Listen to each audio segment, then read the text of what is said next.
Vamos lá. Vamos para o nosso curso Perdecomp. Ok? Vamos para o nosso material aqui. Vocês receberam o material, não é? Estamos, então, com o material em mãos. Vamos nos preparando aí para iniciarmos o nosso curso. Ok? Então, vamos lá. Perdecomp e Perdecomp Web. Tá? Dividi em duas etapas esse curso. Primeiro, nós vamos tratar sobre a Perdecomp. E, é claro, no mesmo momento que estaremos tratando sobre a Perdecomp, não é? O sistema da Receita Federal, não é? Através de download, não é? A legislação é a mesma, que trata da Perdecomp Web. Afinal de contas, nós estamos, na verdade, conversando sobre ressarcimento, restituição e compensação de tributos. Não é? Ok? Então, eu dividi. Vamos primeiro mostrar a Perdecomp e depois mostrar a Perdecomp Web. Ok? Vamos falar, é claro, sobre as vantagens e desvantagens da Perdecomp Web ou da Perdecomp normal, não é? Vamos falar das diferenças que temos ainda hoje, não é? Com a Perdecomp e a Perdecomp Web, não é? O que dificulta na Perdecomp Web, o que dificulta e que é possível fazer na Perdecomp Web, mas não é possível fazer na Perdecomp normal, né? Na Perdecomp através de download, vamos falar assim, tá bom? Então vamos lá.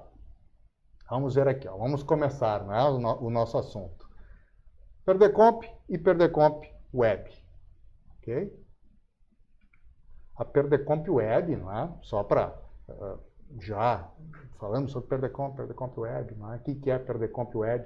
A Perdecomp Web ela se encontra no ECAC. Então, ela está disponível, ela é disponibilizada pela Receita Federal através do ECAC, do portal do ECAC.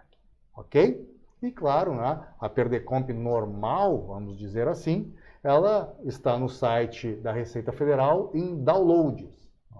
Então, downloads, e nós vamos lá nas declarações, não é? E fazemos o download da Perdecomp. Ok? Então, abrimos aqui a nossa primeira ficha, né, sobre a Perdecomp e vimos ali, na verdade, essa é a ficha, né, é um pit screen da tela da Perdecomp, da primeira tela que aparece, né, quando nós abrimos a Perdecomp, quando fizemos, então, o download da Perdecomp. Né? Então, diz ali, Perdecomp, pedido eletrônico de ressarcimento ou restituição e declaração de compensação. Então, dentro da Perdecomp, na verdade, nós temos um pedido de restituição, o pedido de ressarcimento, a declaração de compensação e o pedido de cancelamento, não é? Da Perdecomp. Nós vamos falar sobre a legislação, vamos falar sobre a parte teórica da Perdecomp e depois, então, nós vamos entrar na parte prática da Perdecomp. Com alguns pit screen que eu já trago pronto aqui para vocês, não é? Para agilizar. E depois ainda, nós vamos abrir o programa da Perdecomp e vamos preencher, vamos fazer várias simulações de preenchimentos dentro da Perdecomp. Ou seja, prático mesmo, né? A parte prática mesmo, preenchimento aqui ao vivo, né? Tá? Na frente de vocês. Certo? Do zero, preencher do zero, tá? A Perdecomp. Ok? Então vamos lá. Bom, quando falamos em Perdecomp, quando falamos então em possibilidade de compensação, então vamos começar assim, né? Vamos falar sobre o que se pode compensar, não é? Através da Perdecomp, através da Perdecomp Web, não é? O que se pode compensar? O que rege as compensações, as restituições e o ressarcimento hoje é a Instrução Normativa 1717 de 2017. Então, é a IN 1717 de 2017, ok? É a instrução normativa que normatiza a restituição, o ressarcimento e a compensação de tributos federais e também dos previdenciários, tá bom? Através da Perdecomp Web, né? Que é utilizada através da Perdecomp Web, certo? Claro, os previdenciários também através da Perdecomp, né? Quando eu falo, para não confundir, né? Às vezes a gente aqui falando, né? Já está pensando na frente, né? Mas a gente tem que acompanhar o que vocês estão absorvendo, né? Então vamos lá. Eu falei que Perdecomp Web para tributos previdenciários. Na verdade, a Perdecomp Download, né? A Perdecomp através do sistema, também ela é utilizada para o reembolso, para a restituição, não é? Para a compensação de tributos previdenciários. Tá?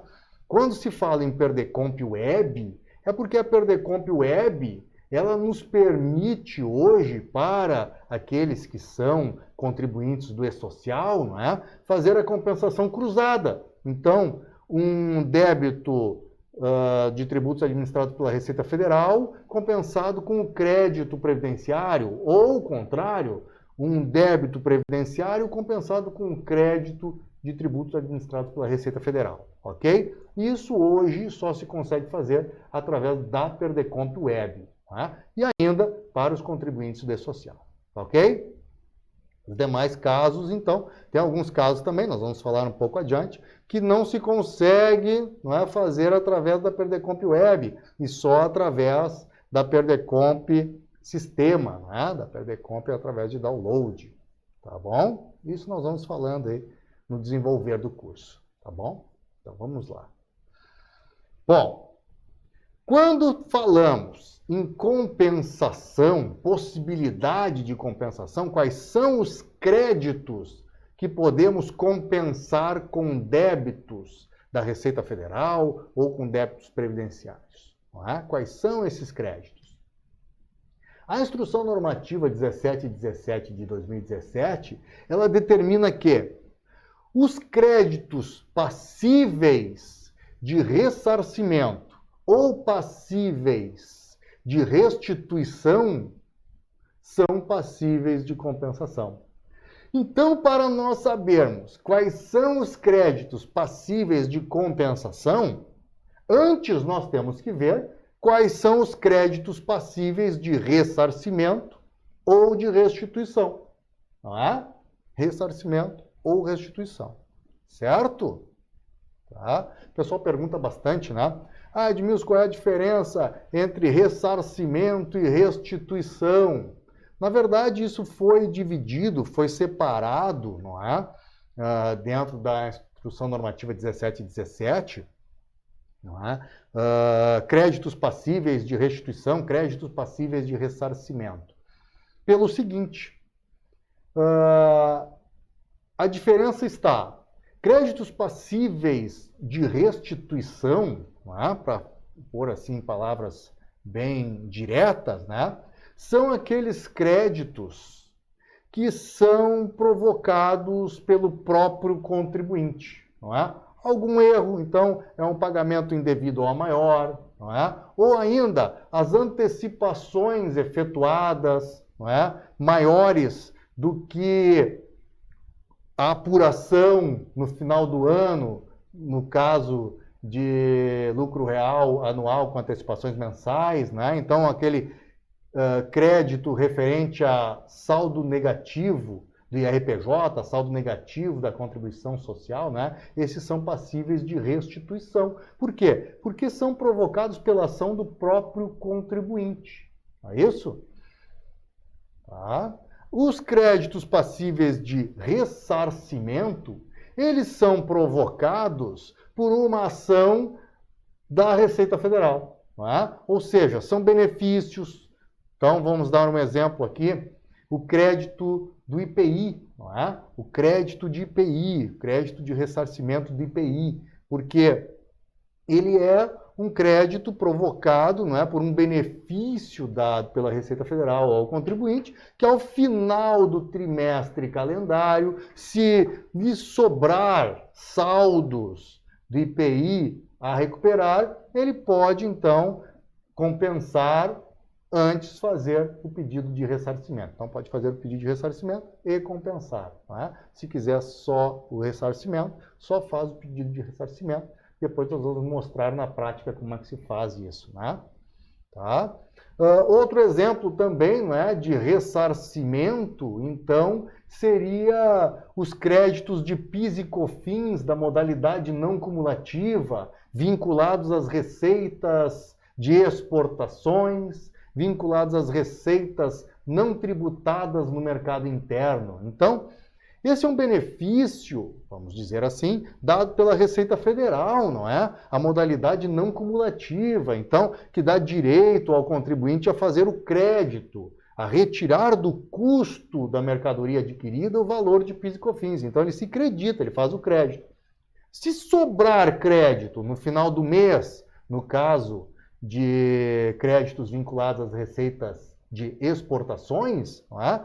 Faz a PERDECOMP, não é? Pedido de ressarcimento, não é? Ou a declaração de compensação. Não é? Para esses créditos vinculados a exportações, pode fazer direto a declaração de compensação, não é? Sem antes fazer o pedido de ressarcimento, diferente do IPI, certo? Claro, se deixar passar o trimestre calendário, aí então fica obrigado a fazer o pedido de ressarcimento antes da compensação, certo? Isso nós vamos falar mais durante o desenvolvimento do curso, certo? Outro exemplo, então, de ressarcimento, né, seria o reintegra. Tá? O reintegra também é um benefício dado, né, de recuperação de PIS e COFINS referente às empresas que efetuam exportações diretas ou venda para empresas comerciais exportadoras com fim específico de exportação, não é? Então, também tem o direito do ressarcimento. Por quê? Então, diferenciando. Tá? Restituição é o crédito provocado pela ação do próprio contribuinte, não é? Ressarcimento é um crédito provocado pela ação da Receita Federal, não é? Tá? Então, vamos lá. Falado isso, né? Dito isso, nós vamos continuar aqui dizendo o seguinte. Quando se faz uma compensação de um tributo através de PERDECOMP, se extingue o direito creditório. O que isso quer dizer? Que eu não posso utilizar novamente aquele crédito que foi objeto de um pedido de restituição ou um pedido de ressarcimento, né? E foi objeto de uma declaração de compensação para fazer uma nova compensação. Isso eu não posso fazer.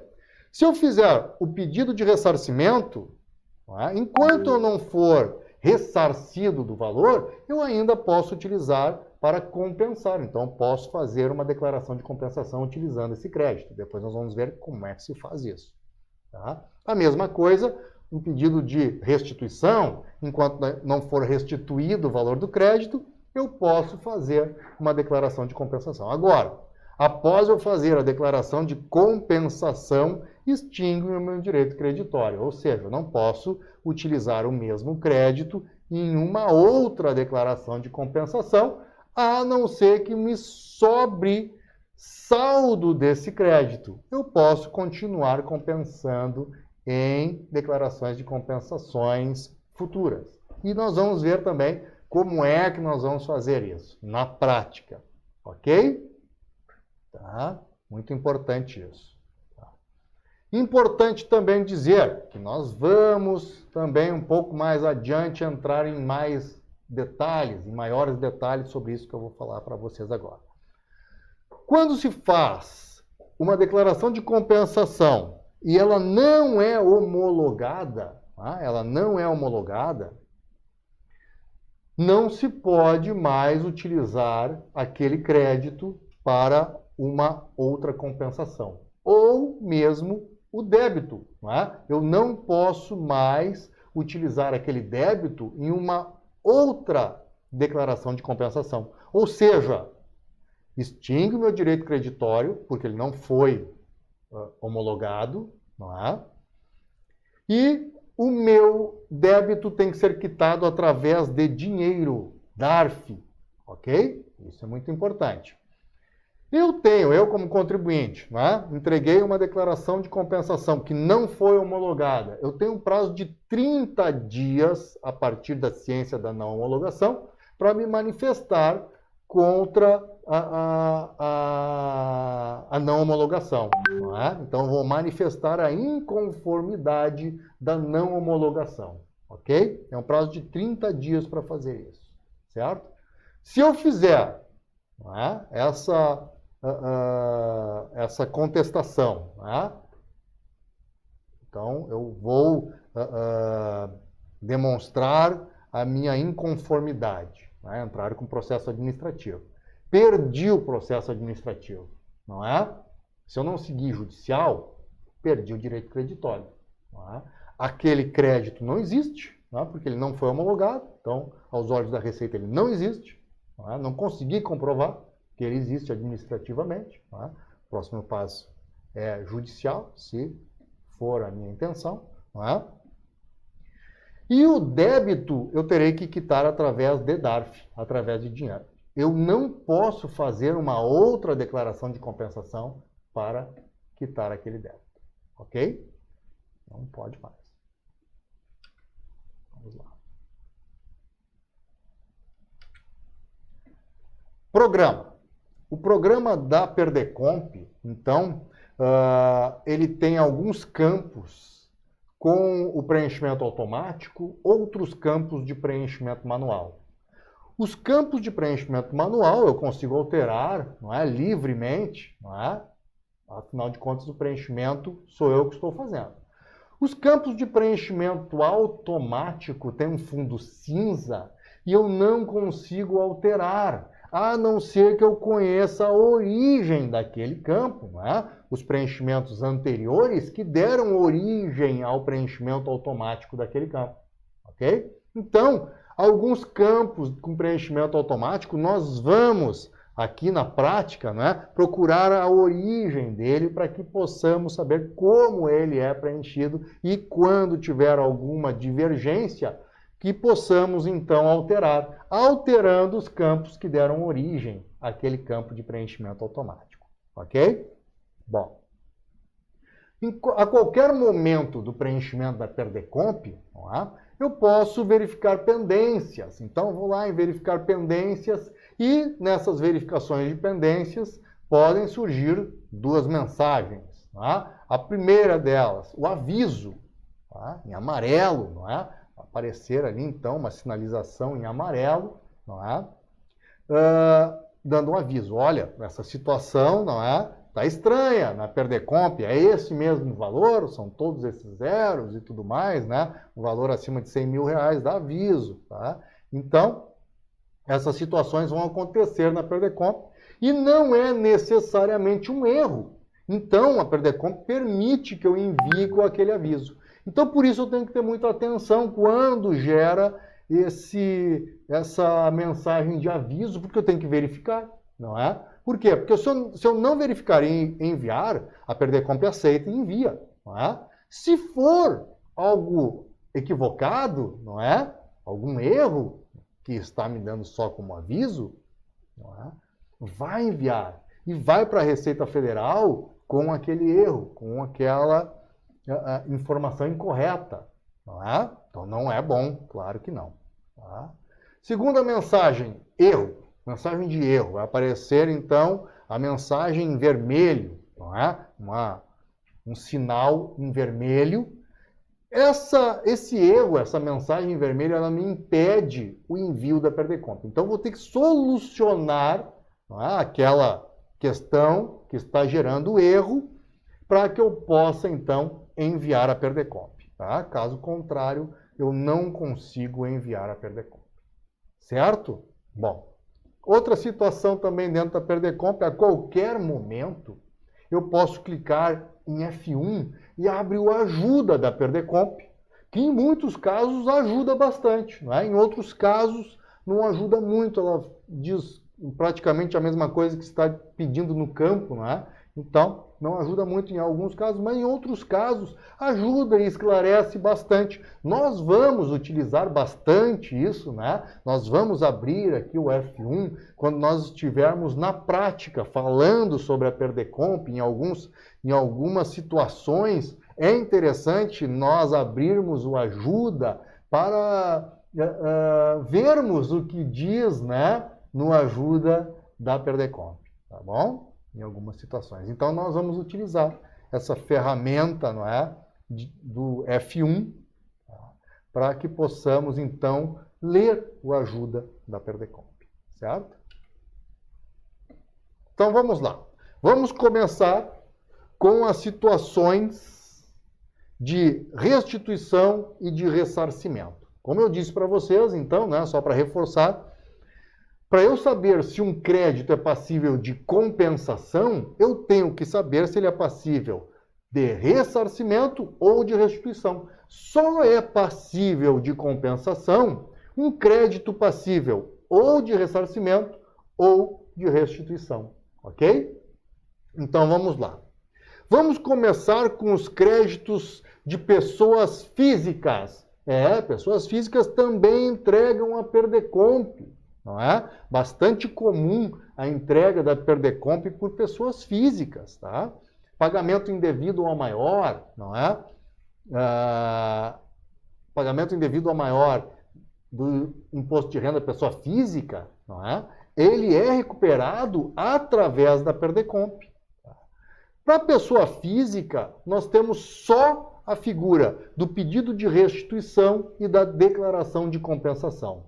Não existe a figura do pedido de ressarcimento para a pessoa física. Tá? Então, é só o pedido de restituição ou a declaração de compensação. Certo? Então, vamos lá. Em 2009, só para ilustrar um pouco aqui essa nossa conversa, em 2009, nós tivemos uma situação de entrega em massa de pedido de restituição por pessoas físicas. Por que em 2009? Porque em 2009 a Receita Federal, ela altera, ela muda um entendimento sobre um rendimento que antes a Receita Federal entendia como rendimento tributável e passou a entender como rendimento isento a partir de 2009, com efeitos retroativos de 5 anos. Então, retroagia a 2004, não é? Então, por isso, a entrega em massa de pedido de restituição por pessoa física, porque eles retificaram as declarações desde 2004 até 2009, não é? E pediram a restituição do valor que haviam pago a maior, não é? Porque a Receita Federal antes entendia que aquele rendimento era tributável e passou a entender como rendimento isento. Qual é esse rendimento que a Receita Federal alterou, não é? Qual é esse rendimento que a Receita Federal alterou o entendimento em 2009?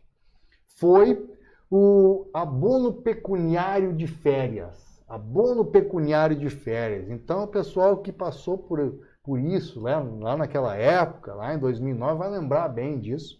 Tá? A Receita Federal entendia que o abono pecuniário de férias era rendimento tributável. Em 2009, ela altera esse entendimento, entendendo, então, não é, que o abono pecuniário de férias é uma indenização. Não é? E como indenização é rendimento isento para a pessoa física. Tá? O abono pecuniário de férias são aqueles 10 dias das férias comprados pela empresa. Né? Então, a empresa compra os 10 dias de férias do empregado, então indeniza o empregado esses 10 dias que ela está utilizando, né? O empregado. Tá ok? Então, é isso. O abono pecuniário de férias, né? Com essa alteração, então, tivemos uma situação de entrega em massa de pedido de restituição por pessoas físicas. Tá? Então vamos lá. Quais são os créditos passíveis de restituição para pessoas físicas? Para pessoas físicas. Então vamos lá. Imposto de renda da pessoa física pago indevidamente ao maior, não é? Em qualquer código, exceto o 0190, que é o Carnê-Leão, e o 0246, que é a antecipação voluntária, aquele valor que a pessoa física paga voluntariamente, não é? Chega agora em abril, não é? Claro, tivemos a declaração prorrogada para maio, né? Mas é por razões excepcionais, tá? Normal em abril, né? Prazo normal é abril. Então, chega nessa época de abril, poxa, a pessoa teve bastante prestação de serviços para pessoas físicas, né? E durante os meses não deu valor, né, a recolher de imposto, mas chega agora, em abril, com a declaração de ajuste, com o ajuste feito, não é? Tem um valor grande de imposto a pagar. Poxa, até o último dia útil de abril tem que desembolsar, né? Ou então dividir em 8 cotas, né? Até 8 cotas, tá? E, poxa, seria melhor então ele diluir durante o ano. Isso daí ele diluiria em 12 parcelas, né? Então, por isso, algumas pessoas físicas optam por antecipar voluntariamente, né? Então, voluntariamente, antecipam o valor do imposto através do código 0246, ok? Então, esse é facultativo, tá? É uma antecipação voluntária. Já o código 0190, o Carnê-Leão, ele é obrigatório, não é? Ele é um recolhimento obrigatório, recolhe até o último dia útil do mês subsequente, não é? Aos dos recebimentos. O que gera Carnê-Leão, né? O que faz com que a pessoa seja contribuinte ou fique obrigado ao recolhimento através do código 0190? São os rendimentos recebidos de pessoa física ou os rendimentos recebidos do exterior, não é? Se aplica a tabela progressiva, a mesma tabela que se aplica para a retenção de imposto de renda sobre o salário, né, de empregados, ok? Então, se aplica a tabela progressiva, né, que, aliás, é a mesma desde abril de 2015, né? Estamos em 2021, passando para 2022, não é? Então, e a tabela progressiva continua a mesma, né? Vamos lá. Então, o recolhimento do Carnê-Leão ele é obrigatório. Não é? Se aplica a tabela progressiva. Se atingir valor de imposto a recolher, é obrigatório o recolhimento mensal. Tá? Mas, se eu recolher a maior, eu não posso compensar através de Perdecomp. Só posso me restituir deste valor na declaração de ajuste, dentro dos lotes normais de restituição. Certo? A mesma coisa acontece com o recolhimento voluntário. Como é um recolhimento voluntário, não existe pagamento a maior. Não é? Pelo entendimento da Receita Federal, não tem como eu recolher a maior, é voluntário, tu que quis recolher, não é? Então, não tem recolhimento a maior.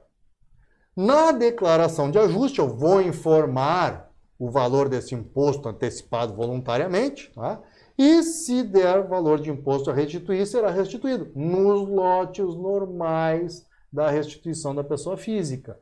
Certo?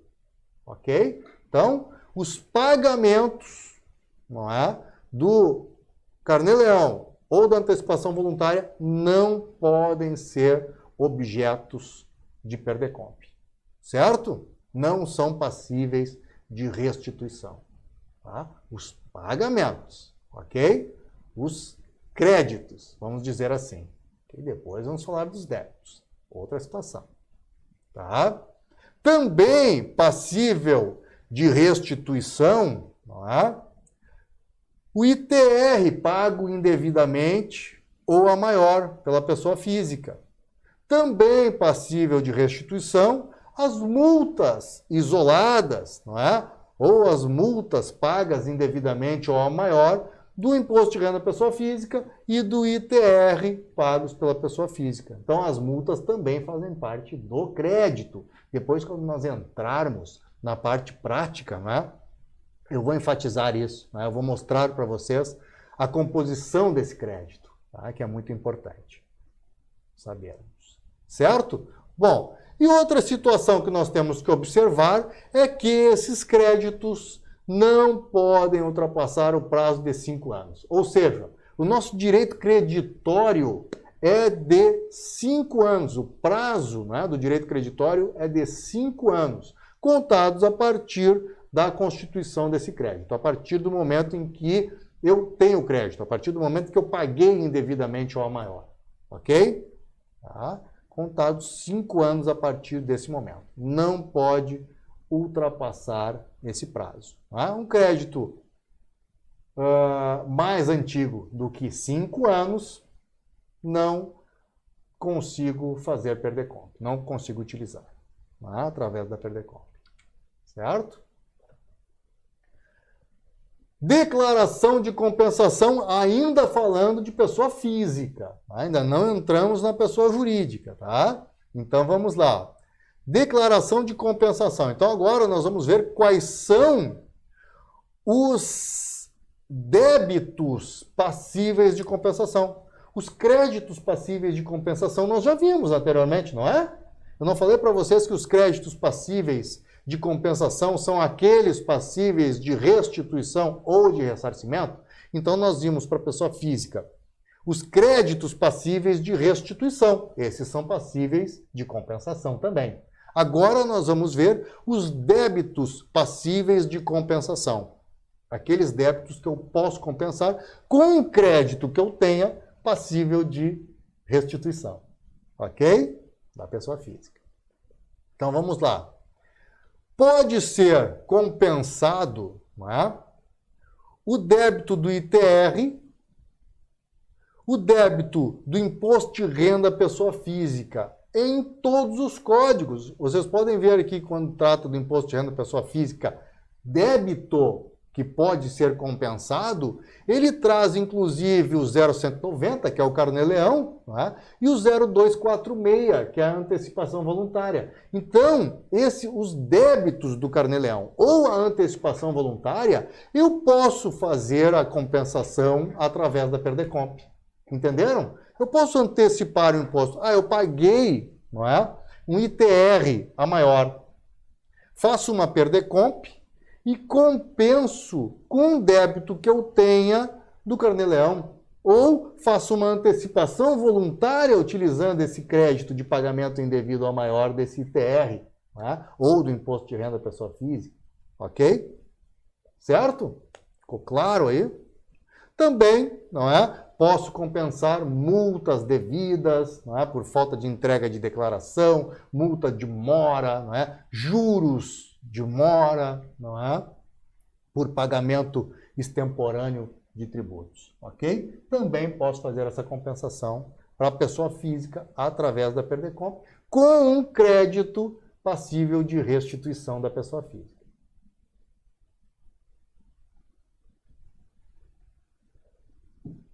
Certo? Tá.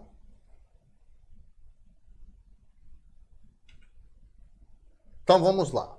Agora, né, já falamos da pessoa física. Depois vamos lá na prática e vamos fazer algumas demonstrações aí dos créditos e das compensações da pessoa física, tá?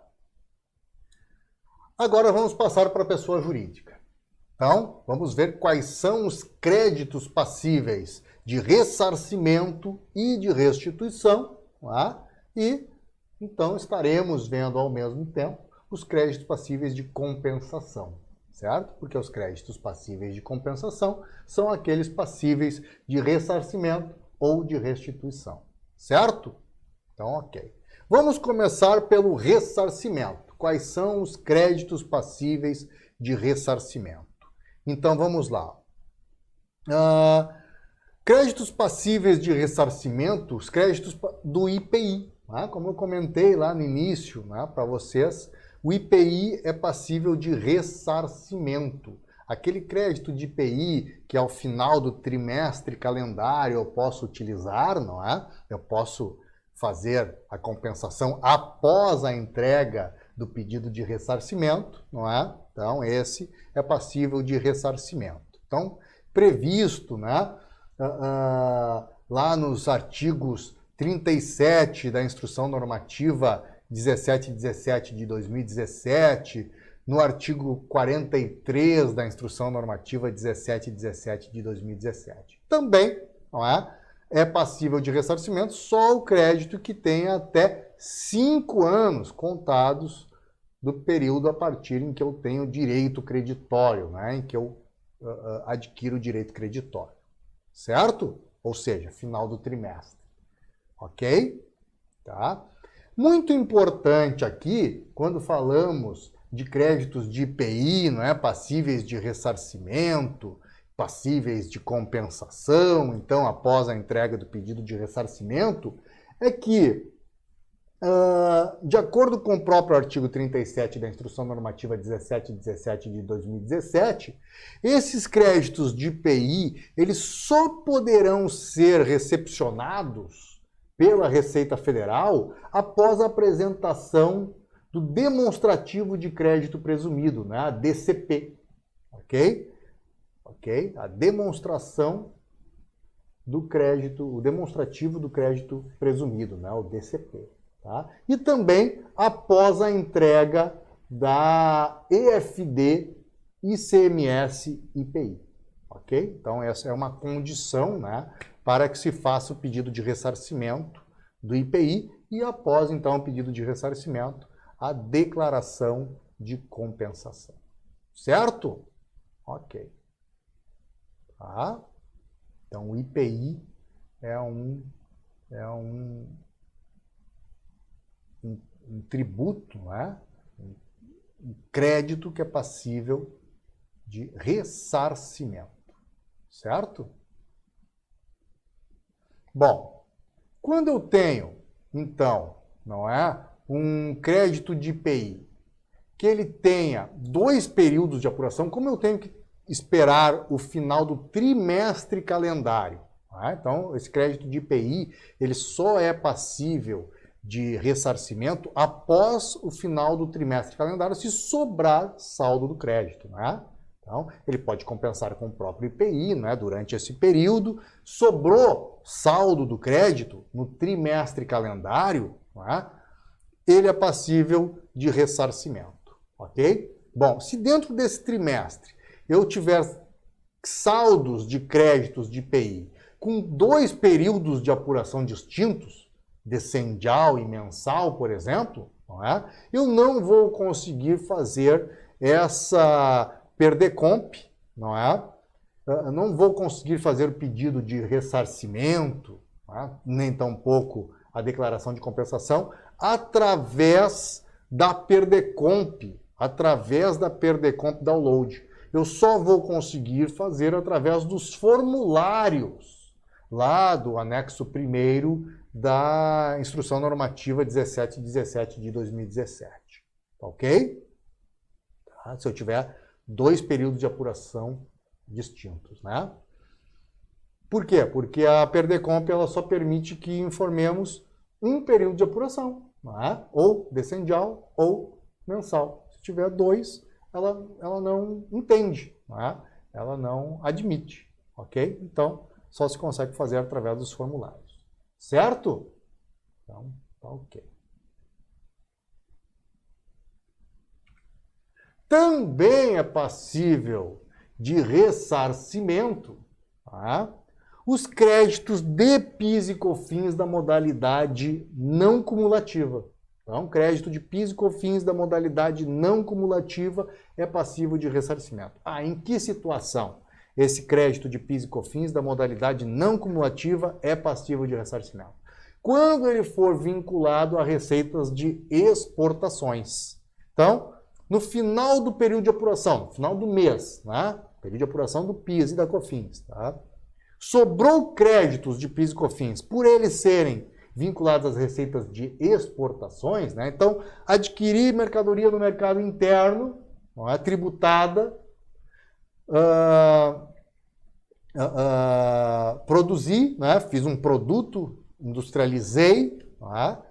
E vendi para o exterior, exportei. Então, adquiri tributado, fiz o crédito. Exportei, a exportação, ela é imune de PIS e COFINS, né? Ela não sofre incidência de PIS e COFINS. Então, me sobrou o crédito. No final do mês, sobrando o crédito, eu posso fazer a compensação ou pedir o ressarcimento desse crédito de PIS e COFINS da modalidade não cumulativa vinculada a receitas de exportações. Certo? Tá? Isso é importante. Claro, só posso fazer também o crédito, só posso utilizar esse crédito após a entrega da EFD Contribuições. Tá? Isso é muito importante. Certo? Tá? Bom, também é passível de ressarcimento os créditos de PIS e COFINS da modalidade não cumulativa, o saldo desses créditos vinculados às receitas não tributadas no mercado interno. Ok? Então, outro exemplo. Eu adquiri arroz com casca. Arroz com casca tributado, não é? Beneficiei esse arroz, né? Descasquei o arroz e vendi arroz descascado. O arroz descascado é alíquota zero no mercado interno. Então, eu adquiri tributado, fiz o crédito de PIS e COFINS, vendi a alíquota zero, não é? Poxa, me sobrou crédito. O que eu vou fazer com esse crédito? Após o final do trimestre calendário, quando os créditos forem vinculados às receitas não tributadas no mercado interno, eu tenho que esperar o fim do trimestre calendário. Então, após o final do trimestre calendário, eu posso fazer uma PERDECOMP de pedido de ressarcimento, não é? E uma PERDECOMP de declaração de compensação, não é? Para esse crédito vinculado à receita de exportação, antes eu tenho que fazer o pedido de ressarcimento, não é? Por quê? Porque ele obrigatoriamente precisa terminar o trimestre calendário, não é? Eu só posso, só é passível de ressarcimento, só é passível de compensação, portanto, o crédito vinculado a receitas não tributadas no mercado interno após o final do trimestre calendário. E, é claro, após a entrega da EFD Contribuições referente àquele trimestre, né? Mês a mês, 3 meses, né? Da EFD Contribuições, ela é mensal, certo?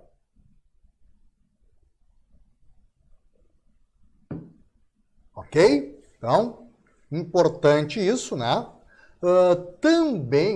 Também é passível de ressarcimento o crédito do Reintegra. Então, o Reintegra, não é, que hoje é previsto na Lei 13.043 de 2014, né? Nós já tivemos 2 etapas aí do Reintegra, né? Uma etapa que foi previsto na Lei 12.546 de 2011, né? E a outra etapa prevista na Lei 13.043 de 2014, ok? Então, o Reintegra também, ele é passível de ressarcimento. Antes de fazer a compensação, não é, desse valor do Reintegra, que eu posso compensar com PIS e com a COFINS, eu tenho que fazer o pedido de ressarcimento. Né? Se eu só quiser o ressarcimento, eu paro por aí. Né? Se eu quiser a compensação, eu primeiro faço o pedido de ressarcimento e depois faço a declaração de compensação dos créditos oriundos do Reintegra. Ok? Depois nós vamos ver na prática, né? Vamos abrir os campos ali do Reintegra. Ok? Então, é isso aí. Não é passível de restituição. Tá? São esses aí, de ressarcimento, né? Desculpe. Tá? Passíveis de restituição nós vamos ver agora. Tá? Então, passíveis de restituição, o IPI, os créditos de PIS e COFINS da modalidade não cumulativa, não é? Vinculados às receitas de exportações e vinculados às receitas não tributadas no mercado interno, ok? E o Reintegra, tá? Esses são passíveis de ressarcimento, tá?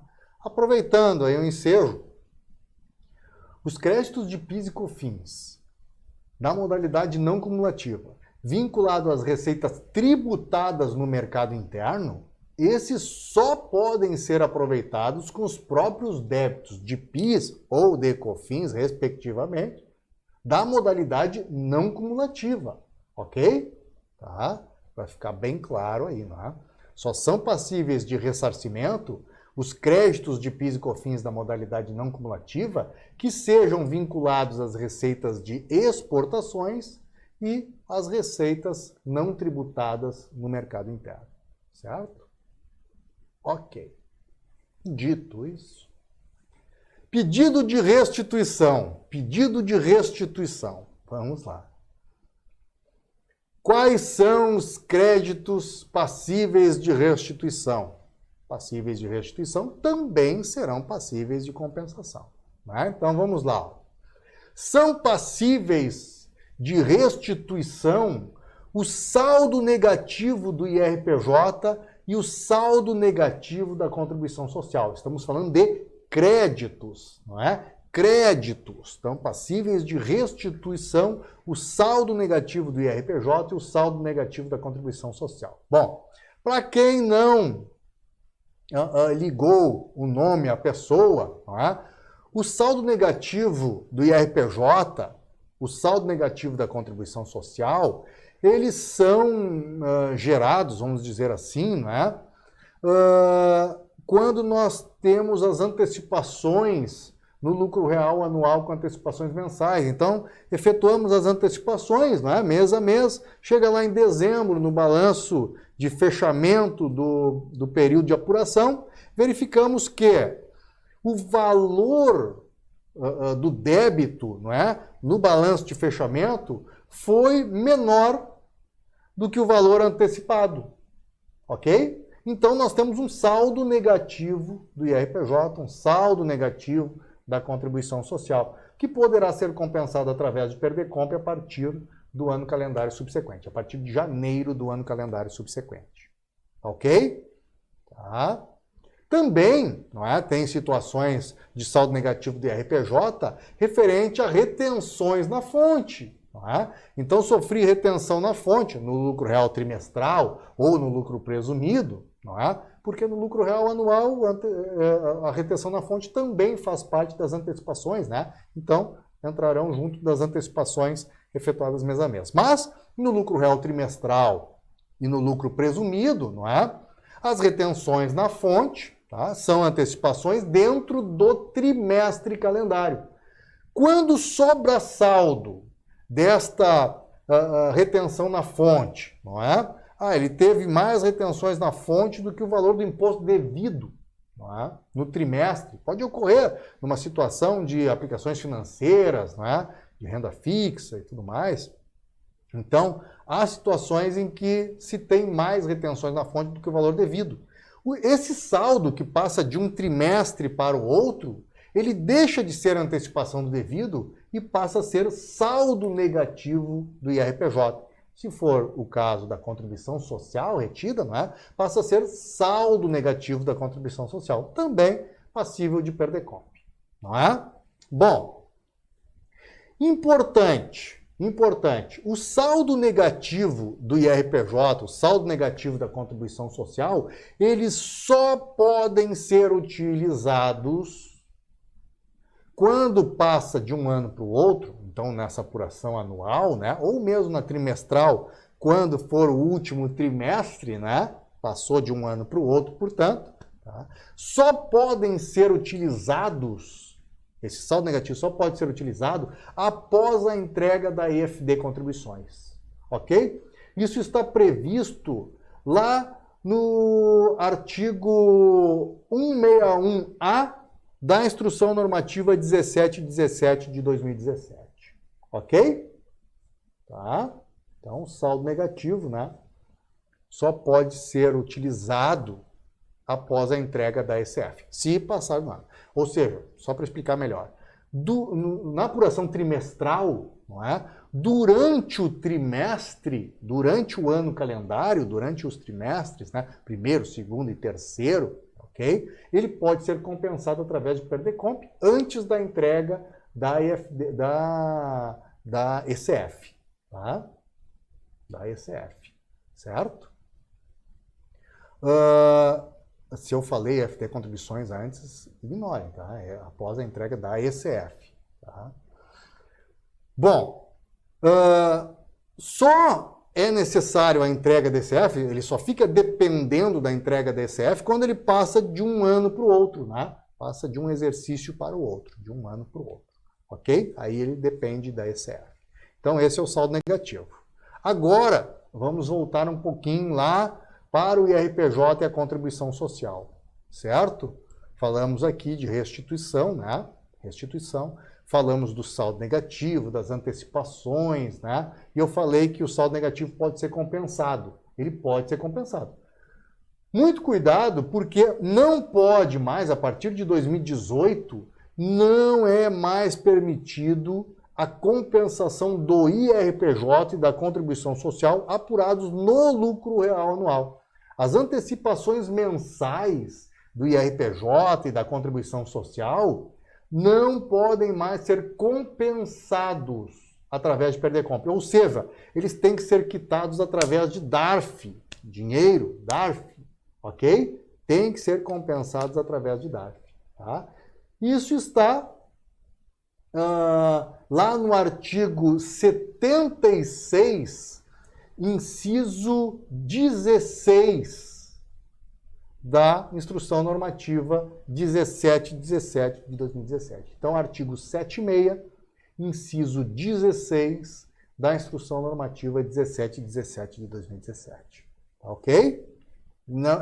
Não se pode mais, não é mais permitido a partir de 2018 a quitação através de compensação do IRPJ e da contribuição social, não é? No lucro real anual, certo? As antecipações mensais não podem mais ser quitadas através de perder-compra. Tem que ser quitadas através de DARF. Certo? Ok. Então, com isso passamos aí pelo saldo negativo. Agora vamos para o pagamento indevido ao maior. Então, também é passível de restituição os créditos oriundos de pagamentos indevidos ou pagamentos a maior. Não é? Qualquer tributo administrado pela Receita Federal. Tá? Então, imposto de renda retido na fonte, IPI, IOF, imposto de renda da pessoa jurídica, contribuição social, PIS, COFINS, CID, não é? Eu trago aqui para vocês, né? Eu mantenho a CPMF, porque eu nunca me permiti de retirar a CPMF, porque a CPMF é aquela incógnita, né? Se ela volta ou se ela não volta. Então, eu deixo no meu material exatamente para poder comentar isso, né? Que a CPMF, há uma vontade muito grande, não é? Por parte da equipe econômica do governo, de uma volta. E não só desse governo, de todos os governos anteriores também, não é? A volta da CPMF, né? Então não se sabe se volta, se não volta, se volta com outro nome, não é? Então eu mantenho ali a CPMF exatamente para comentar, né? Para lembrar e comentar, ok? Então pagamento indevido ao maior é passível de restituição. Eu enfatizo isso porque nós falamos do IPI, não é? O IPI ressarcimento não é o pagamento indevido ao maior do IPI, não é? O pagamento indevido ou a maior do IPI, ele também é passível de restituição e não de ressarcimento, ok? Aí esse não precisa fazer o pedido de ressarcimento, não é? Se eu quiser, eu posso compensar diretamente através da perder-compra com qualquer débito de tributo administrado pela Receita Federal. Voltando. Exceto IRPJ ou contribuição social apurados no lucro real anual, com antecipações mensais. Tá? Pagamento indevido ao maior do PIS ou da COFINS da modalidade não cumulativa, passível de restituição e não de ressarcimento. Passível de ressarcimento, PIS e COFINS da modalidade não cumulativa são aqueles vinculados às receitas de exportações ou vinculados às receitas não tributadas no mercado interno, lembram? Né? Ok? Pagamento indevido ao maior de multas e dos juros também dos tributos federais, não é? Também são passíveis de restituição. São pagamentos indevidos, são pagamentos a maior, não é? Então, também são passíveis de restituição, tá? E também são passíveis de restituição, né? Os valores retidos na fonte do INSS, que pode ser compensados diretamente, né, na GFIP ou então, por opção do próprio contribuinte, né, se pedir a restituição na Perdecomp, né, através da Perdecomp. Nós vamos ver isso na prática quando nós abrirmos aqui o programa da Perdecomp. Ok? Tá? Então, vamos lá. Bom, falamos então dos créditos passíveis de restituição, dos créditos passíveis de ressarcimento. Não é? Tendo então a ciência, conhecendo quais são os créditos passíveis de restituição, quais são os créditos passíveis de ressarcimento, nós sabemos então quais são os créditos passíveis de compensação. Não é? Porque, como já dito, para ser passível de compensação, tem que ser passível ou de restituição ou de ressarcimento. Ok? Tá ok. Bom, dentro da compensação, nós temos duas situações aqui que são peculiares, não é? E são bastante interessantes. Então, vamos ver aqui. Ó. Nós temos a situação dos juros sobre capital próprio. Né? Juros sobre capital próprio. O que acontece? Quando uma pessoa jurídica paga juros sobre capital próprio para o seu sócio, não é? Sócio ou acionista, não é? Há uma tributação na fonte à razão de 15%. Então, juros de capital próprio sofre tributação de 15% na fonte. Não é? Quando esse beneficiário de juros, quem recebeu, né, for pessoa física, né, esse juros sobre capital próprio tem a tributação definitiva, exclusiva na fonte. Ok? Quando o beneficiário for pessoa jurídica, é uma antecipação do devido. Ok? Então, beneficiário pessoa jurídica. Então, recebeu o juros sobre capital próprio. Sofreu retenção de 15% de imposto de renda na fonte. Tá? Também faz a apuração, não é, de juros sobre capital próprio e remunera os seus sócios também através de juros sobre capital próprio. Também retém na fonte 15%. Não é? Como ele sofreu a retenção de juros sobre capital próprio, essa pessoa jurídica sofreu retenção de 15% sobre juros de capital próprio recebidos e tem que recolher 15% de imposto retidos, não é, do beneficiário a quem ela pagou juros sobre capital próprio, ela pode, através da Perdecomp, compensar esse valor do imposto que ela sofreu de retenção na fonte com o valor do imposto que ela reteve na fonte do seu beneficiário, não é? De quem ela pagou juros de capital próprio. É uma das únicas situações em que pode compensar o valor do imposto de renda retido na fonte sofrido com o valor retido na fonte retido, não é? De um beneficiário. Tá? Só juros de capital próprio, ok? Só entre juros de capital próprio é permitido isso. Tá? Uma das situações. Segunda situação, para utilizar a Perdecomp para compensar imposto de renda retido na fonte sofrido com imposto de renda retido na fonte retido de algum beneficiário. Tá? Para as cooperativas.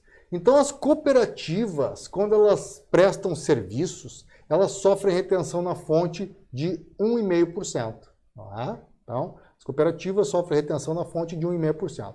Quando elas remuneram os seus cooperados, não é? Ela também efetua a retenção na fonte. Se for pessoa jurídica, o cooperado, 1,5%. Se for pessoa física ou cooperado, tabela progressiva, né? Aplica a tabela progressiva. Ela sofreu a retenção na fonte de um serviço que tenha prestado para outra pessoa jurídica, né? E agora está remunerando seu associado, né? Reteve imposto de renda na fonte. Ela pode compensar através da Perdecomp esse valor do imposto que ela sofreu, né? A retenção, com o valor do imposto que ela reteve. Ao invés de ela recolher com dinheiro, ela pode compensar através de Perdecomp. Ok? Tá? Essas são as únicas situações, as únicas duas situações em que se pode compensar o imposto de renda retido na fonte, sofrido, com o imposto de renda retido na fonte, retido de algum beneficiário. Ok?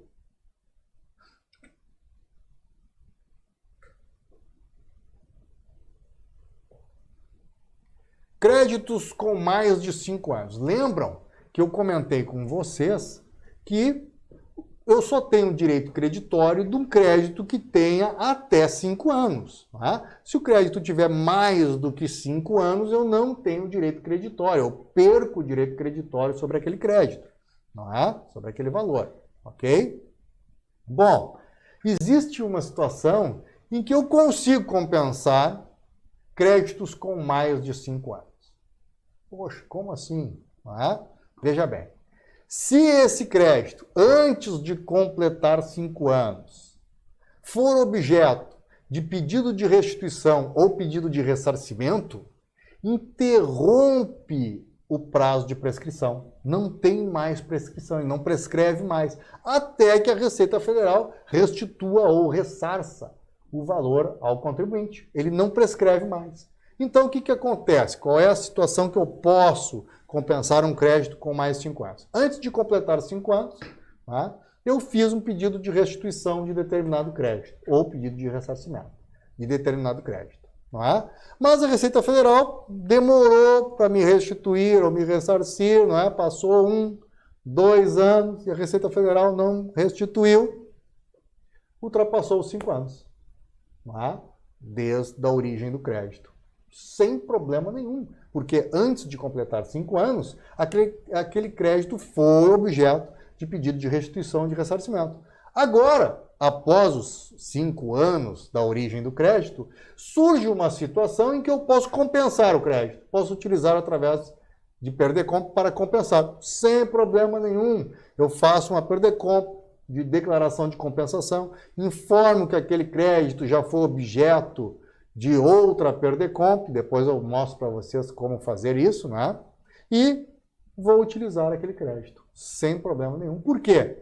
Porque a partir do momento em que eu efetuo um pedido de restituição ou pedido de ressarcimento, aquele crédito não prescreve mais, não é? Não importa o tempo que passar, né? Enquanto a Receita Federal não restituir ou ressarcir, o crédito não prescreve mais. Ok? Então vamos lá.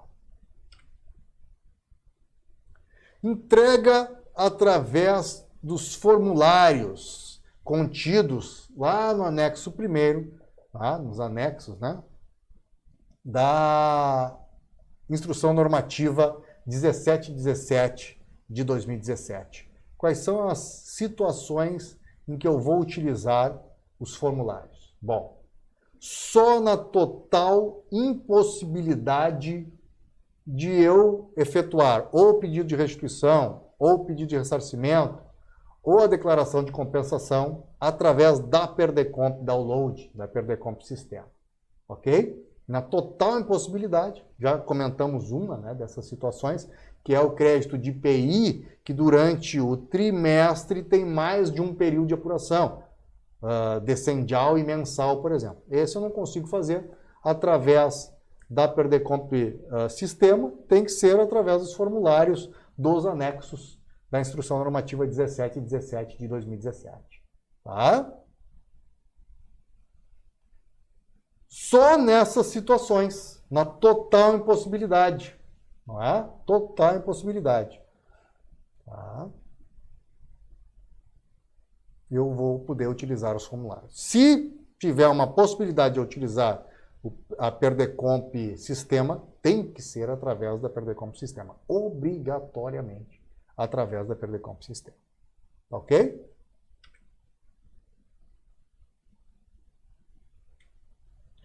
Bom, então, né, aqui eu trago a situação, no item 4.1, né, é onde eu trago exatamente aquela situação do IPI. Né? O IPI com apuração decendial e mensal, não é? Não existe a possibilidade, o Perdecomp sistema ele não reconhece 2 períodos de apuração no mesmo trimestre, então não existe a possibilidade de entrega através da Perdecomp sistema. Então, tenho que partir para a Perdecomp formulários, né? Para os formulários lá da Instrução Normativa 17 de 2017. Ok? Documentação necessária para entrega através de formulários. Então, quando for pessoa jurídica, cópia simples do contrato social, estatuto ou ata de assembleia e da última alteração. Se for pessoa física, cópia simples do documento de identidade e CPF do requerente, cópia simples dos DARFs, não é? Em caso de recolhimento indevido ou a maior. Tá? É isso aí. Então, o local de entrega, né, desses formulários é a unidade da Secretaria da Receita Federal da jurisdição do contribuinte, da matriz, né, do contribuinte. E os modelos desses formulários, né, os formulários estão contidos nos anexos da Instrução Normativa 1717 de 2017. Ok? Muito importante isso aí. Tá? Bom, agora nós entramos num ponto muito importante, né? E bastante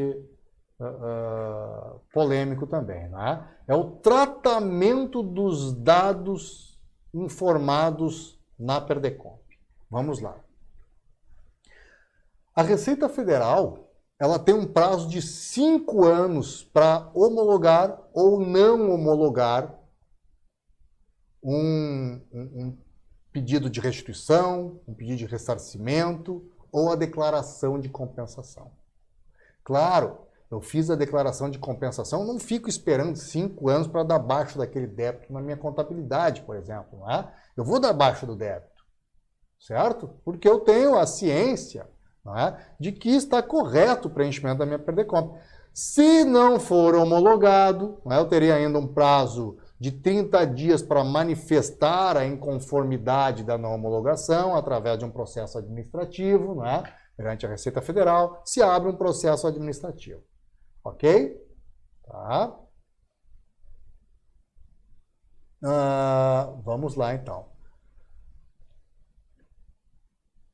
Aqui nós vamos entender, no momento que nós vamos estudar o tratamento dado às informações, aos dados informados na Perdecomp, nós vamos começar a entender por que existem aqueles contribuintes que preferem esperar o crédito, guardar o crédito, esperar o momento em que tem a possibilidade para fazer a compensação direta, ao invés de pedir a restituição ou ressarcimento. Poxa, ele tem um crédito.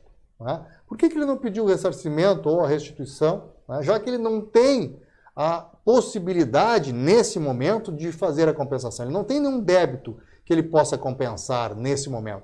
Pede a restituição ou ressarcimento. Por que ele não está pedindo? Não é? Aqui nós vamos entender. Tá? Então, vamos lá.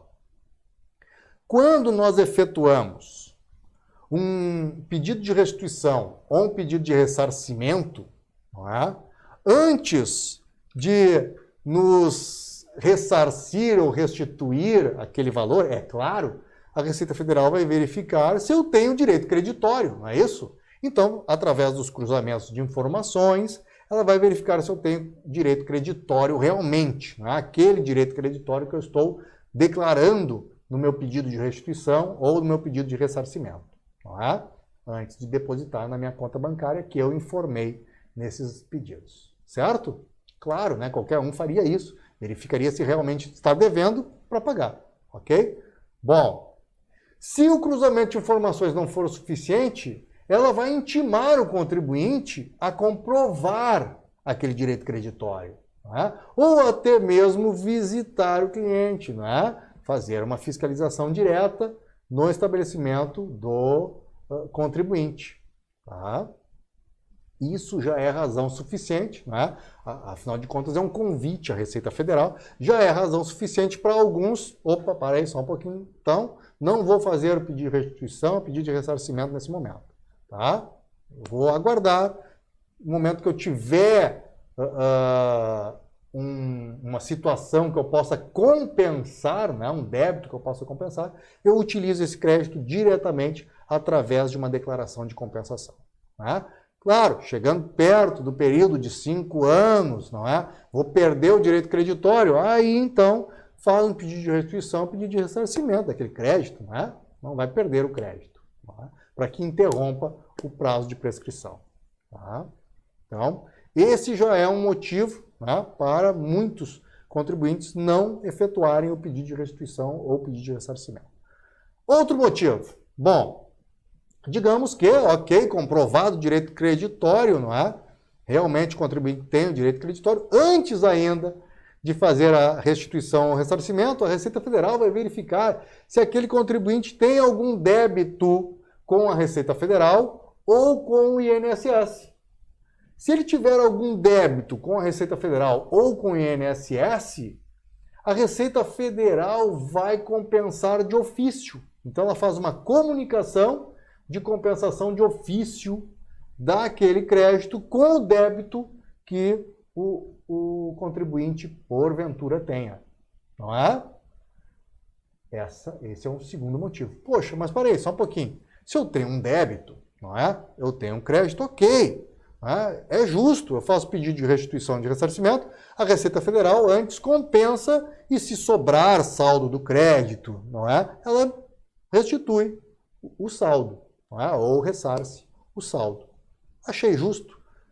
Mas o problema é o seguinte, que não são só esses débitos pendentes, não é? Sem nenhuma garantia que serão compensados de ofício. Não é? Também serão compensados de ofício os débitos parcelados. E o pior, não é compensado a próxima parcela. É compensado a última vincenda para a primeira vencida, ou seja, de trás para diante. Primeira última vincenda para depois as próximas vencidas. Não é? Ok? Entenderam? De trás para diante. Então aquela parcela que eu vou pagar daqui a 5 anos, a Receita Federal está compensando agora. E a próxima parcela eu vou ter que pagar igual. Vou ter que quitar igual. Então isso não é muito bom, né? Afinal de contas, o contribuinte fez lá o seu parcelamento para pagar dentro daquele prazo e ele está encurtando o prazo. Ok, benefício, não vai pagar juros sobre a parcela? Certo, não vai pagar juros, mas mesmo assim, né, não é a vontade daquele contribuinte. Ele parcelou, ele quer pagar dentro das parcelas, dentro do prazo que ele teve de parcelamento. Ok? Então, isso é muito importante nós conhecermos e nós considerarmos no momento em que formos fazer, então, tomar a decisão, né, de um pedido de restituição ou pedido de ressarcimento. Vamos verificar se aquele contribuinte tem algum débito parcelado, porque será compensado de ofício. Tá?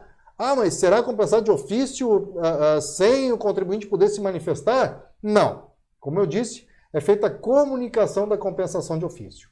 A partir da comunicação da compensação de ofício, o contribuinte tem um prazo de 15 dias para se manifestar. Não é? Se ele não se manifestar no prazo de 15 dias, é considerada, então, a concordância tácita. Não é? Ou seja, ele concordou com a compensação de ofício. Certo? Então, aqui no material, né, eu trago a explicação, né, disso que nós conversamos agora. Tá? Bom, tratamento da declaração de compensação. Como já havia dito, a Receita Federal tem um prazo de 5 anos para verificar, não é? Para homologar ou não essa declaração de compensação. Ah, mas e o contribuinte, ele pode acompanhar isso? Pode através do ECAC. Tá? Pode através do ECAC. Então, através da assinatura digital ou através de uma procuração eletrônica, não é? O contribuinte pode acompanhar a situação da sua declaração de compensação. Tá? Entregou, a partir da entrega pode ficar acompanhando ali, de vez em quando dá uma olhada, né, no ECAC, para ver qual é a situação, se está ou não homologada, não é? Está em análise, não é? No banco de dados da Receita Federal, não é? E todas as etapas da homologação, né? Em si, dessa declaração de compensação, ou do pedido de restituição, ou do pedido de ressarcimento. Tá bom? Isso aí, mas tem um prazo de 5 anos.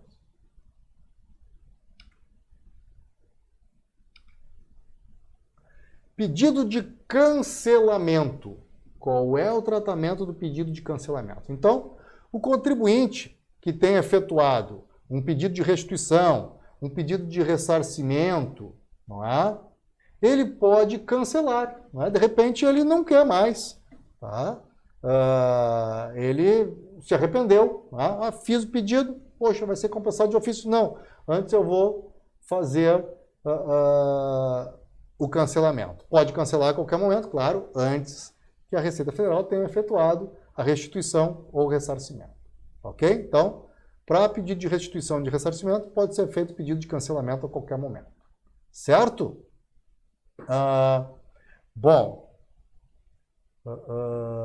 Se for o pedido de cancelamento de uma declaração de compensação, aí é um pouco diferente, porque eu só posso cancelar uma declaração de compensação na total inexistência do débito informado na Perdecomp ou total inexistência do crédito informado na Perdecomp.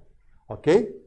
Caso contrário, qualquer situação que não represente total inexistência do débito informado ou total inexistência do crédito informado, tá? Qualquer situação diferente dessa, não é passível de cancelamento da declaração de compensação e sim de retificação. No máximo, retificação da declaração de compensação. Tá? Então, a declaração pode ser cancelada, não é? A qualquer momento, dentro do prazo de 5 anos, não é? Normal, ok? Mas, se houver uma total inexistência do débito ou do crédito informado, certo?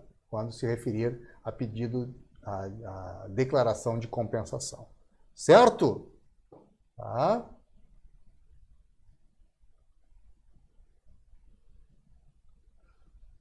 Vamos lá. Tributos que não podem ser compensados através de Perdecomp. Então, já falamos, né?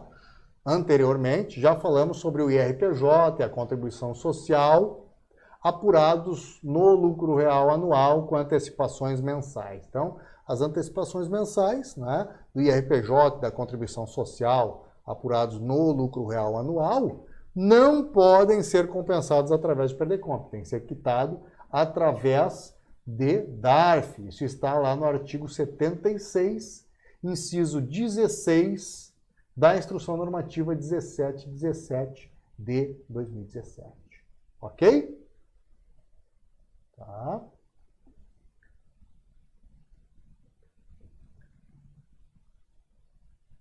Vamos para as outras situações, né, que não podem ser compensadas. Então vamos lá. O saldo a restituir apurado na DIRPF, na declaração de ajuste da pessoa física, não é claro? Esse não pode ser compensado. Eu entreguei a declaração, entreguei hoje a declaração e verifiquei lá que tem um saldo a restituir, valor do imposto a restituir. Vou fazer uma Perdecomp, então é a restituir, né? É um crédito. Vou fazer Perdecomp, vou compensar com carnê-leão ou com antecipação voluntária. Não pode. Não é? Esse valor do crédito a restituir, não é? Da declaração de ajuste da pessoa física, ele será restituído nos lotes normais da restituição da pessoa física, não é? Não pode ser restituído ou não pode ser compensado através de PERDECOMP, ok? O crédito tributário apurado no momento do registro da declaração de importação, da DI, também não pode ser utilizado através de PERDECOMP, não é? Os débitos relativos aos tributos e contribuições administrados pela Secretaria da Receita Federal que já tenham sido encaminhados à Procuradoria-Geral da Fazenda Nacional para inscrição em dívida ativa, né? Esses débitos não podem ser compensados, ok? Já estão no âmbito da Procuradoria-Geral da Fazenda Nacional.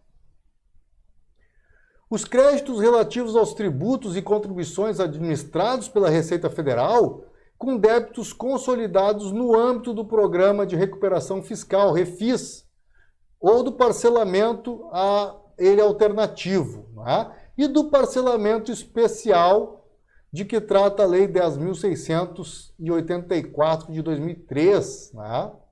O REPES, ok? Também não pode, né? Também não pode ser compensado. O débito que já tenha sido objeto de compensação não homologada pela autoridade competente da Secretaria da Receita Federal, ainda que a compensação se encontre pendente de decisão definitiva na esfera administrativa. Lembra que eu comentei com vocês? Se ele não for homologado, eu não posso mais compensar através de PERDECOMP, tenho que pagar através de DARF, não é?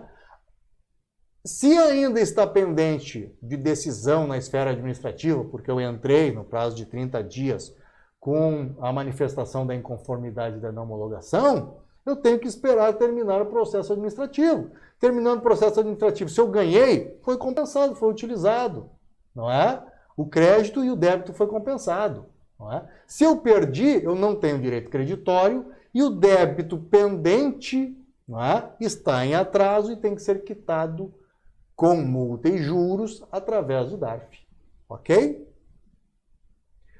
O valor constante de pedido de restituição ou de ressarcimento já indeferido pela autoridade competente da Secretaria da Receita Federal, ainda que referido pedido se encontre pendente de decisão definitiva na esfera administrativa. Mesma situação, né? Os créditos e os débitos que não se refiram aos tributos e contribuições administrados pela Receita Federal. É claro, eu quero compensar um crédito de IPI com IRPJ. Não pode, não é? Através de PERDECOMP, ou mesmo pedir a restituição de um crédito de IPI. Não de ICMS, né? Desculpe. Não é através de PERDECOMP que eu vou fazer isso, né? ICMS com tributos federais. Tá? Não existe essa possibilidade. Tá? Os créditos relativos a tributos e contribuições administrados pela Receita Federal que não sejam passíveis de restituição ou de ressarcimento. Lembram que eu comentei com vocês? O crédito, para ser passivo de compensação, tem que ser passível ou de restituição ou de ressarcimento. Tá? Se não é, não pode ser compensado. Os débitos do sujeito passivo para com a Fazenda Nacional relativamente aos tributos e contribuições administrados pela Receita Federal com créditos de terceiros. Então, desde 2000, né?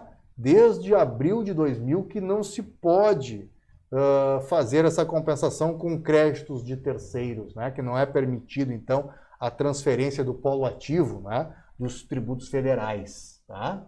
Observando que são os tributos federais que nós estamos falando. Certo? Os créditos do sujeito passivo para com a Fazenda Nacional relativamente aos tributos e contribuições administrados pela Receita Federal, reconhecidos por decisão judicial não transitada em julgado. Então, os créditos, não é, oriundos de ação judicial, eles só são passíveis de PERDECOMP, não é, de restituição, de ressarcimento ou de compensação, a partir do trânsito em julgado. Antes do trânsito em julgado, não são passíveis. Ainda há de se fazer um pedido de habilitação de crédito decorrente de decisão judicial. Então, além de ser uma decisão judicial transitada e julgado, eu ainda tenho que fazer o pedido de habilitação desse crédito à Receita Federal. Então tem que ser dada uma autorização prévia da Receita Federal, não é? Então, esse pedido, né, de habilitação, ele é previsto no artigo 98 da Instrução Normativa 1717 de 2017, ok? E ele tem um modelo do pedido, né, um formulário do pedido, melhor dizendo, lá no anexo 5 da Instrução Normativa 1717 de 2017, ok?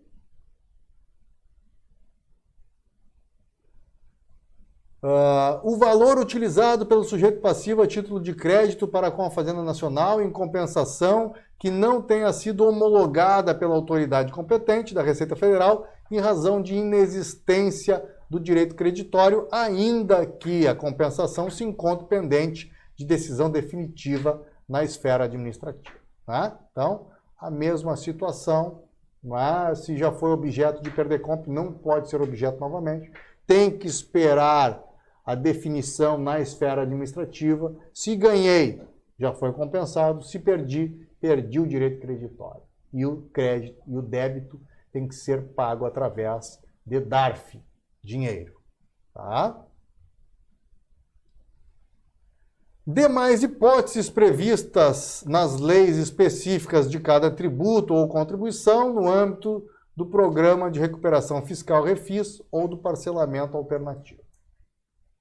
Tá?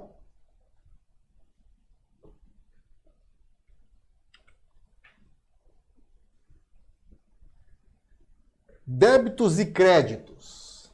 Vamos lá, então. Os débitos, não é? Débitos e créditos. Se eu tiver, não é? Débitos com valor maior do que o valor do meu crédito informado na Perdecomp, como é que eu vou fazer essa compensação? Bom, eu não posso compensar um valor de um débito maior do que o valor do meu crédito, não é? Então, digamos que eu tenha R$1.000 de débito e um crédito de 500, eu vou informar o crédito de 500 e o débito até R$500, não é? Esse débito de 1.000, eu vou compensar 500 na Perdecomp, para dar um exemplo, né?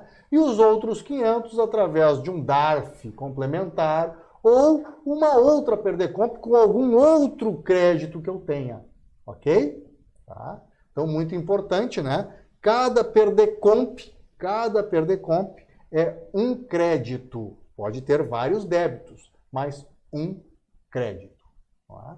Outra pergunta, e nós vamos ver isso quando tivermos na prática, né? Eu vou enfatizar isso para vocês. Outra pergunta bastante frequente é: qual é o prazo de entrega da Perdecomp? Qual é o prazo de entrega da Perdecomp? Veja bem, a Perdecomp, não é o pedido de restituição ou de ressarcimento. Então, dentro do prazo de 5 anos, eu posso pedir a restituição ou de ressarcimento de um crédito que eu tenha. Tá? Declaração de compensação. A Perdecomp é a declaração da compensação, a declaração da quitação daquele débito através da Perdecomp, não é? Através de um crédito que eu tenho, usando a ferramenta Perdecomp. Qual é o prazo de entrega? Poxa, não tem prazo de entrega. O prazo do tributo, não é? Prazo do tributo, eu vou compensar e não vou pagar multa e juros, sem problema. Após o prazo de vencimento do tributo, eu ainda posso compensar através de Perdecomp, só que também vou pagar multa e juros, não é? Daquele débito, acréscimos moratórios do débito, porque ele já venceu, já é extemporâneo, é uma quitação extemporânea, não é? Então, se eu não quiser pagar multa e juros, o prazo de entrega da Perdecomp é até o prazo de vencimento, né, de quitação do tributo, ok? Após esse prazo, eu continuo podendo compensar, mas com multa e juros, ok? Então, isso é muito importante, tá? Isso é muito importante. Bom, outra situação, né, importante aqui, e que eu trago para vocês, caso eu entregue a Perdecomp. Então, vamos lá. Como a entrega da Perdecomp é a quitação do tributo. Tá? A entrega da Perdecomp é a quitação do tributo. Tá? Isso tem que ficar bem claro. Qual é o momento que eu estou quitando o tributo? É o momento que eu estou enviando a Perdecomp para a Receita Federal, transmitindo a Perdecomp. Transmitir a Perdecomp é a quitação do tributo. Ok? Ok. Bom, se eu entregar essa Perdecomp em dia não útil, será considerada a quitação do tributo o primeiro dia útil após a entrega. Ok? Isso também é muito importante. Isso é previsto, então, tá, lá no artigo 162 da Instrução Normativa 1717 de 2017. Certo? Tá. Tributos de mesma espécie. As pessoas perguntam bastante. Ah, Edmilson, tributos de mesma espécie. Também eu tenho que usar a Perdecomp ou simplesmente faço uma compensação contábil? Também tem que usar a Perdecomp. Compensação contábil é só para antecipação do devido. Então, valor do imposto de renda na fonte, não é? Dentro do ano calendário quando a apuração for anual, ou dentro do trimestre calendário quando a apuração for trimestral. Ok? Aí é compensação contábil. Não é? Não precisa de Perdecomp. Agora, pagamento indevido ao maior, não é? Saldo negativo do IRPJ, saldo negativo da contribuição social, mesmo que seja do mesmo tributo, eu tenho que fazer a compensação através da Perdecomp, se permitida a compensação, né? De acordo com o que nós já vimos anteriormente. Ok? Retificação da Perdecomp. Retificação da Perdecomp. Bom, a retificação da Perdecomp, ela pode ser feita dentro do prazo de 5 anos. A qualquer momento? Sim, a qualquer momento, desde que aquela Perdecomp não esteja sob processo de fiscalização. A partir do momento que a Perdecomp estiver sob processo de fiscalização, não me permite mais que eu faça a retificação dessa Perdecomp. Ok? Então, se não estiver dentro do processo de fiscalização, dentro do prazo de 5 anos, eu posso retificar a Perdecomp. O que eu posso retificar dentro de uma Perdecomp? Bom, eu posso retificar dentro de uma Perdecomp. Eu posso aumentar o valor do meu crédito, diminuir o valor do meu crédito, não é? Eu posso diminuir o valor do meu débito, mas eu não posso aumentar o valor do débito, não é? Exemplo. Na Perdecomp, eu informei, não é, um crédito de R$200 e um débito de R$50 do imposto de renda retido na fonte, tá? Digamos. Dali a um tempo, eu percebi que eu errei esse cálculo e que, na verdade, aquele débito não era de R$50, era de 70. Poxa, mas eu tinha um crédito de 200 que foi informado na Perdecomp, não é? Ah, só vou retificar o valor do meu débito e botar, ao invés de 50, 70 e tudo ok. Não, não. A Receita Federal não aceita esse tipo de retificação, não é? Ela entende que foi quitado 50. Para quitar o restante, os outros R$20, eu teria que fazer uma nova Perdecomp. Poderia até utilizar o saldo desse crédito, sem problema nenhum, não é? Mas teria que fazer uma nova Perdecomp. Tá? Como utilizar o saldo do crédito, nós vamos ver na prática, certo? Mas teria que fazer uma nova Perdecomp. E quitar esses outros R$20, né, que faltaram para eu recolher lá na época, para eu quitar lá na época, com multa e juros. Com multa e juros, apesar do meu crédito ser bem maior do que o valor do débito. Tá? Então, isso é muito importante. Ok? Tá? Então, é isso aí. E aí eu posso retificar a qualquer momento, né? Claro, também não posso retificar para alterar o código de receita, né, de um determinado tributo. Ah, eu compensei IRPJ e não era contribuição social. Eu vou ter que fazer o cancelamento. É total inexistência do débito, não é? E a contribuição social continua pendente. Vou ter que fazer a Perdecomp, informando, pode ser até o mesmo crédito, porque não é um crédito não homologado, não é? É total inexistência do débito informado, é outra situação. Então, o crédito eu mantenho, não é? Faço a perda de compra e informo agora a contribuição social, com multa e juros, se já estiver extemporâneo, né? Já estiver em atraso. Ok? Muito importante isso.